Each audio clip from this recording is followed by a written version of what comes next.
Yes, well, another day of the week, and yesterday various people seemed to get slightly upset about the notion that I was talking about trans issues, so obviously I'm going to go there again today. The news yesterday coming out from our glorious leaders was another one of those kind of performative things that our glorious Conservatives and probably no doubt in power the Labour Party are going to do as well, whereby they make an announcement that appears to cost them nothing, appears to appeal to their base, and yet when you think through the issues logically you end up with something that's incredibly bad news for vast numbers of people and will end up being quite expensive. Yes, it's the news that teachers, according to the Telegraph, must tell pupils gender ideology is a contested belief. Yes, indeed. At long last, the thing that I haven't been able to do for a very long period of time, I now definitely can't do. Yeah, so Gillian Keegan, you can see her here, sort of Obi-Wan Kenobi. That's pretty good look. I like that, actually. Yeah, the Education Secretary to issue guidance after PM ordered a review into relationships, sex and health education lessons. Yes, indeed. The nitty-gritty of it is this, right? But if they do hold lessons on the issue, they must make it clear that it's a contested belief. Yes. So, anyway, let's just do that out a bit. In other words, they must say that the gender-critical belief that they are just two biological sexes is also valid. Yes, so in other words, we can spend, I don't know, upwards of 3 seconds saying that in a classroom and everything's going to be fine and they'll meet the government's needs and it'll be fine, and that shouldn't take long. I am reminded of the early thousands in education when for some reason the government had decided that evolution was a contested belief, and science teachers, when teaching evolution according to the GCSE syllabus, obviously also had to mention that of course it might well have been God. Yeah, a farcical notion which everyone basically kind of sniggered at when it came out because it was just so obviously farcical to have that in science lessons.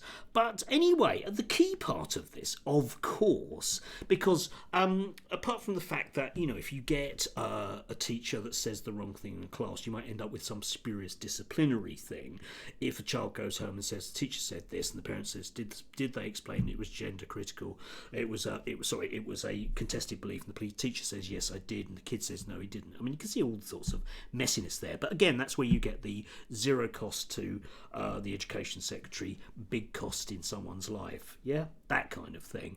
All the kind of waste of time arguing about what an individual said in the classroom. But leaving that aside, the key part of this, of course, is this bit, the guidance, which will be out for consultation. So, in other words, people will quote this, will come on to people, so are going to quote this as fact, but in fact it is out to consultation, so it's still one of those things that isn't actually there.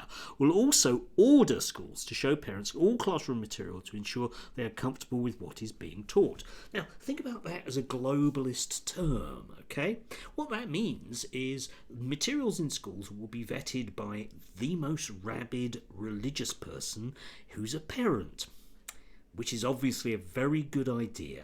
Okay, so that's just what you want with your materials. So your evangelicals and your very evangelical style Muslims and the rest of them won't want anything about gay people and will kick up a huge fuss about that particular one, just for starters, which of course will lead on to teachers being unwilling to talk and operate in terms of various things around sex education, which will probably, because that's the way things work, take us back to the 1990s with a nice rise in STDs, including pregnancy amongst teenagers. We used to have an appalling rate of teenage pregnancies in the early 90s.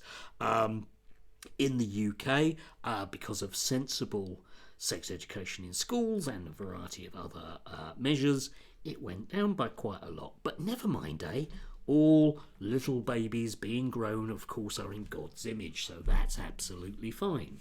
The Daily Telegraph managed to interview Helen Joyce, of course, because you want, you want her being interviewed about everything about trans, because you don't want to hear from anyone else. You don't want to hear from a teacher, for example, about this thing. That would be stupid to ask someone like me about it, about how brilliantly workable it is, so I have to stand here chatting to you lot.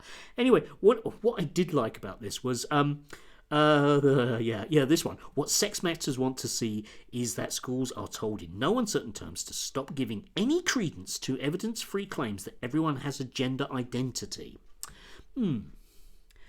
I think everyone does basically have a gender identity in one way or another. I know what Helen means, but it's a bit of a kind of moot point, one might say, or indeed a contested belief, what she's coming out with, that there isn't such a thing as gender identity, that there are just two sexes, which again is a very contested belief because that's not the way the biology works, no matter how much she and the handful of other people scream about it. But obviously I must be wrong because I'm not being interviewed by the Daily Telegraph, am I?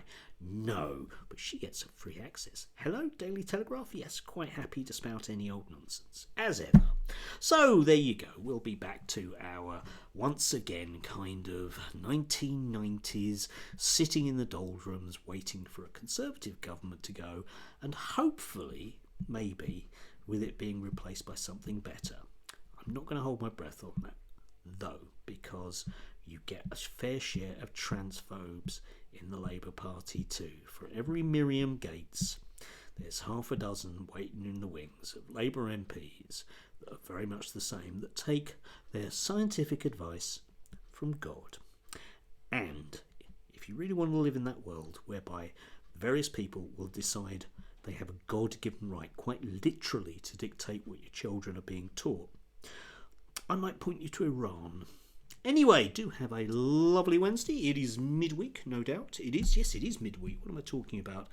It's still been a long, slow one, and I am still teaching way too much maths. Anyway, do have a lovely one.